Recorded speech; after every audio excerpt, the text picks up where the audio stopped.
எனக்கு இருக்கிற இந்த பலத்தோட போ அப்படிங்கிறார்.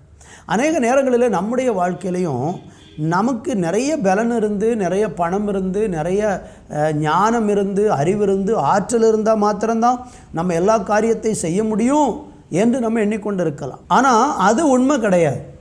நமக்கு இருக்கிற கொஞ்சம் பலன், ஒருவேளை ஒரு சின்ன பலன், ஒருவேளை உங்கள்கிட்ட ஒரு சிறிய அளவு தான் உங்களுக்கு ஒரு தைரியம், அல்லது உங்களால் எதுவுமே முடியாது, ஆனால் என்னால் ஒரு சின்ன பலத்தோடு நான் இருந்துக்கிட்டு இருக்கிறேன், வாழ்ந்து கொண்டு இருக்கிறதே ஆண்டுடைய கிருபைன்னு சொல்லி ஒரு சிறிய பலத்தில் நீங்கள் வாழ்ந்து கொண்டு இருக்கிறீங்கன்னா, உண்மையாக நான் சொல்கிறேன், நீங்கள் கர்த்தரை உங்கள் வாழ்க்கையில் ஏற்றுக்கொண்டு பாருங்கள்.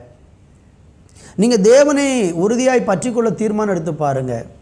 நீங்கள் கர்த்தருக்கு பயப்பட உங்கள் வாழ்க்கையை ஒப்பு கொடுத்து பாருங்கள். உங்களுக்கு இருக்கிற கொஞ்சம் பலத்தை கொண்டு கர்த்தர் உங்கள் வாழ்க்கையில் பெரிய காரியத்தை செய்வார் என்று வேதம் நமக்கு சொல்லுகிறது.